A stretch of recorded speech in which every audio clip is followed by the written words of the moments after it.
இன்றைக்கி நம்ம என்ன கதை பார்க்க போகிறோம் அப்படின்னா, பக்கத்து வீட்டுக்காரனின் அறிவுரை. ஒரு ஊரில் ஒரு வீட்டில் வந்து ஒரு தோட்டம் வச்சுருக்காங்க ஒருத்தர், சரிங்களா? அவர் வச்சுருந்த மாமரம் என்ன ஆச்சு அப்படின்னா, திடீர்னு வந்து காஞ்சு போச்சு.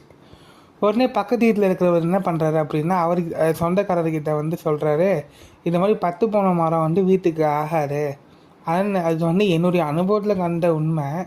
அதனால் நீங்கள் என்ன பண்ணுங்க அப்படின்னா, நான் உங்கள் நன்மைக்கு தான் சொல்கிறேன், நீங்கள் அதை உடனே வெட்டிடுங்க அப்படின்றாரு. உடனே அந்த சொந்தக்காரர் என்ன பண்ணுறாரு அப்படின்னா, அந்த மரத்தை வந்து வெட்டிடுறாரு.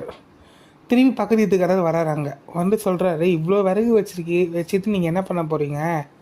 வீணாக தானே போகிற, அதில் எனக்கு ஒரு பாகம் கொடுங்களேன் அப்படின்னு சொல்கிறாரு. அப்போ தான் அந்த தோட்டத்துக்காரருக்கு தெரியுது, நம்ம தேவைக்கு மட்டும் நம்ம வந்து அப்பப்போ விறகு வெட்டி அந்த மரத்தை யூஸ் பண்ணியிருந்தா நம்மளுக்கு மட்டும் பயனாக இருந்திருக்கோம். பக்கத்து வீட்டுக்காரருக்கு விறகு தேவை. அதனால் அவர் என்ன பண்ணார், மரத்தை வெட்ட சொல்லியிருக்காரு. நம்ம பண்ணது எவ்வளோ பெரிய தப்பு அப்படின்னு சொல்லிட்டு